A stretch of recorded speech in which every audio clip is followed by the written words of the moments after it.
అక్క సాఫిత్ర అక్క ఈమె పూజ చేసేటప్పుడు అయితే సీమ కూడా చిట్టుకోమనవుతురా నాయన. సత్తి తొందరగా ఇంటికి వచ్చాయిరయ్యల్లా.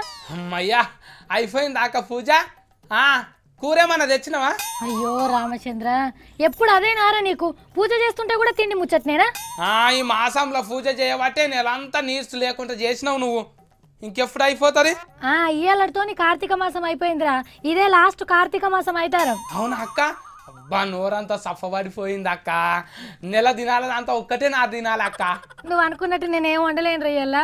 మంచిగా సాంగులు చేసిన వచ్చి తింది ఉదా. ఆయితారం అయిపోయింది కదా అక్క, సోమవారం తెచ్చుకుందాము. అమ్మో సోమవారం నాడు ఆఖరు కదా, అయినా ఏం కాదక్క తీసుకురా. నువ్వు అట్లా మాట్లాడితే నేను ఇంత పూజ చేసి కోరుకున్న కోరికలన్నీ తీరే కావచ్చు. ఏం కోరుకున్నావు అక్క? మా సత్తిగాని లగ్గం జల్దిన కావాలంటే అని మొక్కినావా అక్క? నువ్వు అనుకున్నట్టే నీ లగ్గం గురించి కోరుకోలేను. మళ్ళీ ఏం కోరుకున్నావు అక్క? షాపింగ్ మాలల్లో చీరలు అవుగకే ఇయ్యాలంట అని, ఒకటి కొంటే 10 ఉచితంగా ఇయ్యాలంట అని కోరుకున్నావా? దేవుని తనకి అవి కోరుకుంటారా? నాకేరికే అక్క, కోడి చికెన్ మేక మటన్ రేట్లు బగ్గ తగ్గిపోతాయి. మావోనికి దినం అది వండి పెట్టాలంట అని కోరుకున్నావు కదా.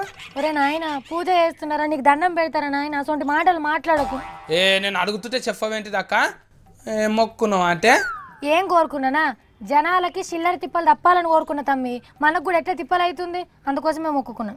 మన ఇంట్లోకి లోట్ల కట్టలు రావాలంట అని కోరుకోలేరా? ఒరే నాయన అంత అత్యాశ ఉండద్దురా, దురాశ దుఃఖానికి సేటు. మన దుఃఖం అయితే పోతుంది కదా అక్క. నువ్వు అనుకున్నట్టు నేనేం కావన్నీ కోరుకోవాలి. ఏటీఎంలలో బగ్గ పైసలు రావాలి, జనాలు అందరికి తిప్పలు తప్పాలి, అందరు మంచిగా ఉండాలని కోరుకున్నా. అందరూ మస్తు డెవలప్మెంట్ కావాలి, మా ఇంట్లోకి బంగారం రావాలంట అని మొక్కుతారు. నువ్వేంటిది అక్క గిట్ల మొక్కినవు?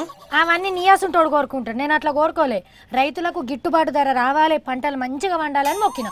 అబ్బా నీ పూజలేంటివో కానీ కార్తీక మాసం అయిపోయిందిరా నాయన. ఇన్నొద్దులు నోరు కట్టేసినట్టే అయింది మా అక్క నాకు.